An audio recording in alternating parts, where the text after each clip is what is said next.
La parole est à Monsieur le Président Mattei pour le groupe démocrate. Pour une durée de 15 minutes maximum.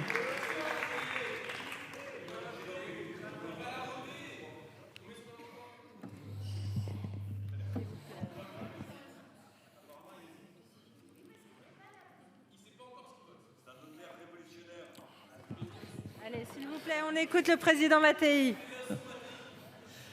Madame la Présidente, Madame la Première ministre, Mesdames et Messieurs les membres du gouvernement, chers collègues, nous sommes réunis ce soir pour examiner deux motions de censure déposées d'une part par nos collègues du Rassemblement nos collègues de gauche. Ces deux motions n'ont pour but que de renverser le gouvernement, sans proposer pour autant de majorité alternative crédible, encore moins d'ailleurs depuis que certains s'interrogent sur leur alliance électorale. Le groupe démocrate ne soutiendra ni l'une ni l'autre. Nous maintenons avec force, mais aussi exigence, notre soutien au gouvernement. Cependant, je veux utiliser le temps de parole qui m'est imparti pour répondre à quelques-uns des arguments avancés dans les motions. En premier lieu, j'entends certaines critiques sur le recours à l'alinéa 3 de l'article 49 de la Constitution qui viendrait piétiner la démocratie parlementaire ou, pire encore, serait un coup d'État démocratique. Mais c'est là ne pas comprendre justement cet alinéa de la Constitution, car c'est une forme de question de confiance que le gouvernement pose ici. Soit l'Assemblée nationale, qui contrôle son action au titre de la Constitution, lui donne les moyens absolument indispensables à son action, soit en l'absence de ces moyens essentiels, il ne peut se maintenir. D'un point de vue du droit constitutionnel, il n'y a pas, dans la Constitution de la Ve République, de dispositif plus parlementaire que celui-ci. Et de quoi discutons-nous ce soir? Du projet de loi de finances pour l'année prochaine, celui qui permettra de mettre en œuvre les politiques publiques dont je dirai un mot tout à l'heure. Alors, peut-on considérer que ce n'est pas nécessaire? Considérez-vous, mesdames et messieurs du Rassemblement national de la gauche, qu'un tel texte n'est pas indispensable? En réalité, comme l'on dit chez nous, désormais, pour vous, un texte, une motion de rejet, un 49.3, une motion de censure. Les outils démocratiques vous le permettent, vous les utilisez, soit.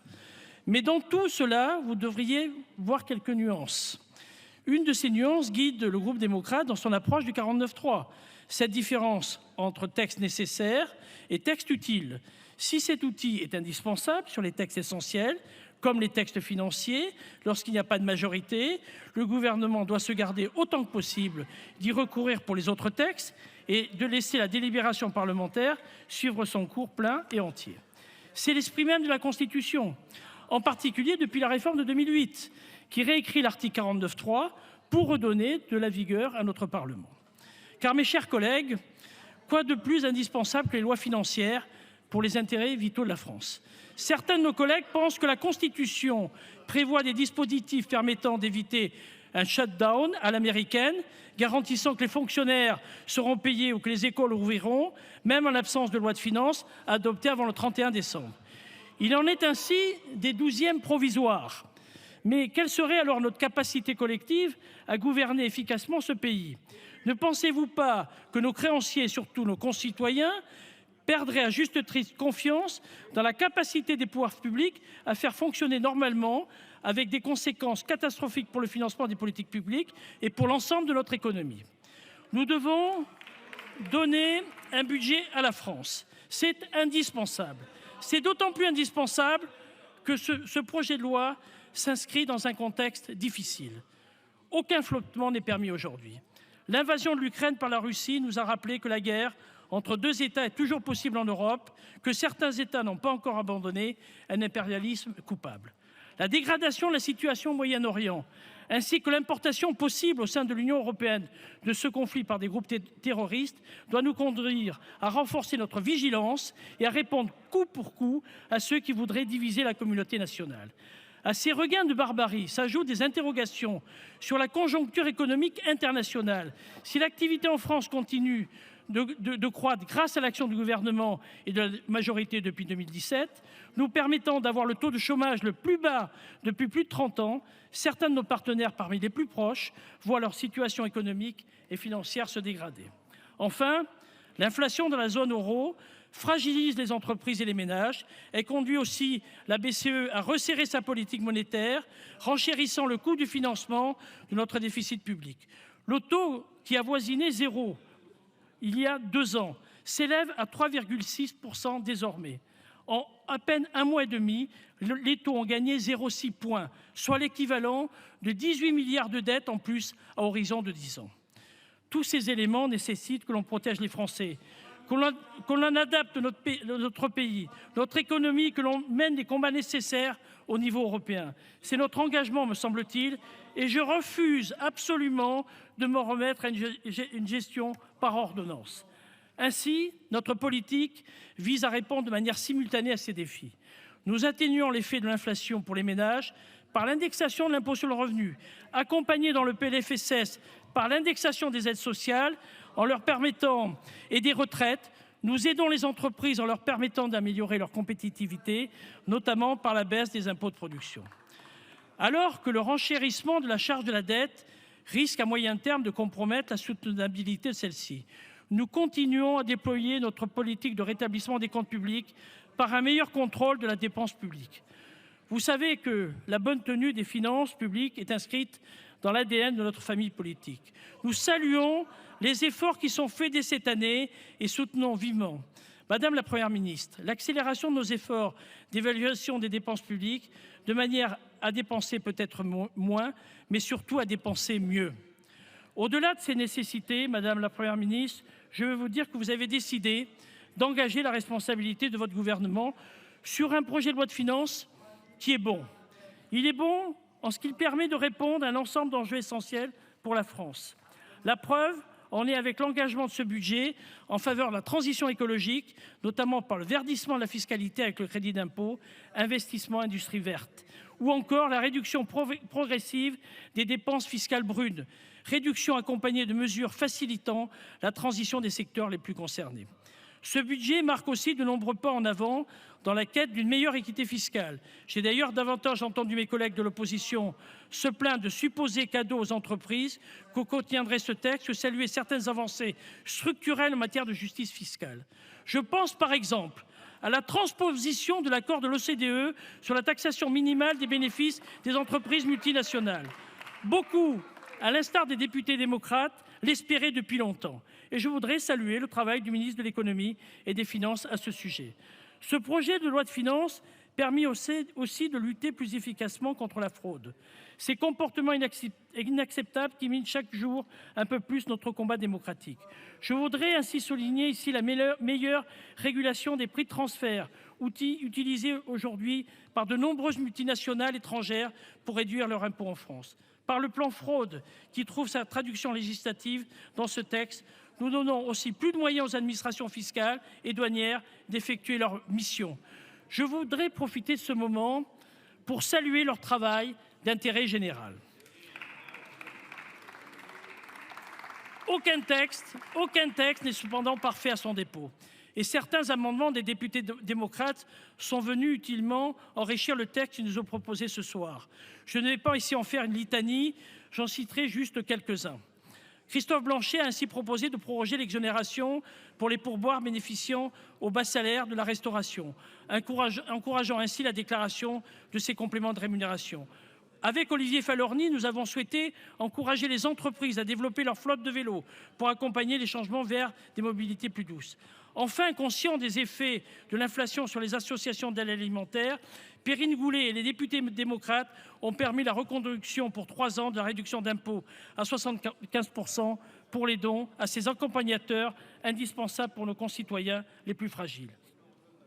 Nous portions de nombreuses autres propositions, plus structurelles, que le débat en commission des finances nous a permis de discuter abondamment.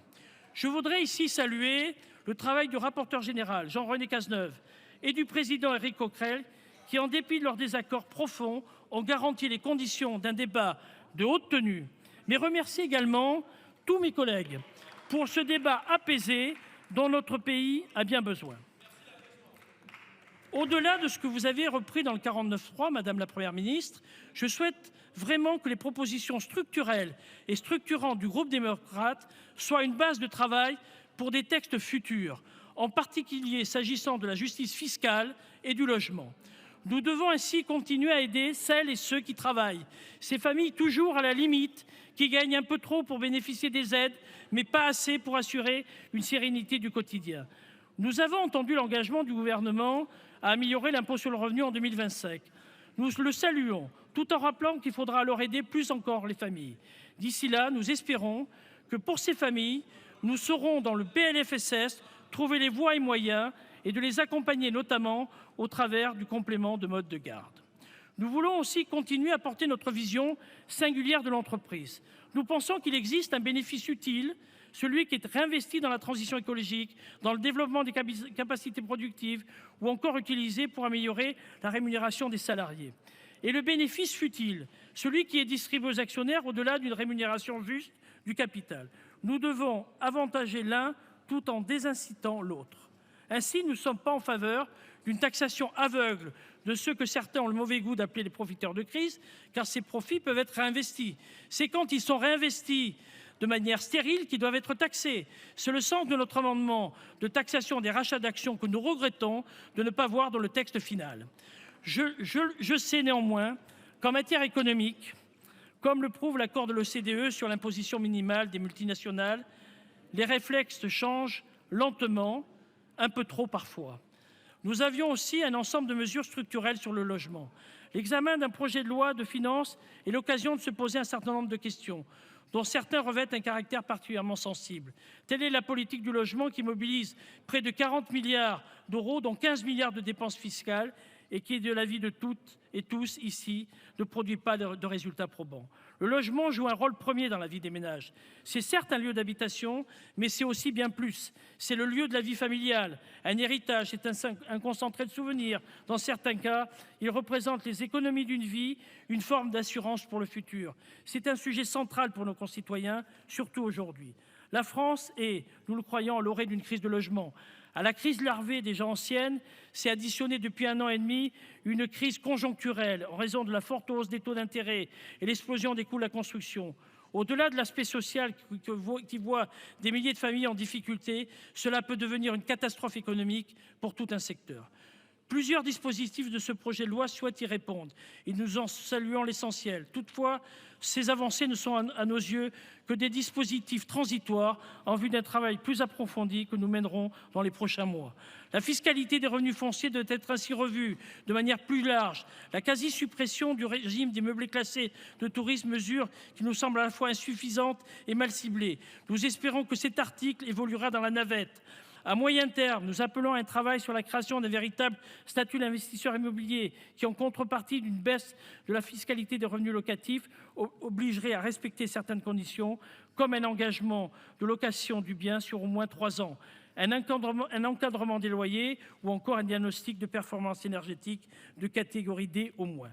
De la même manière, nous avons travaillé avec le gouvernement à un amendement de transition sur la fiscalité des plus-values immobilières pour répondre à l'urgence des zones tendues.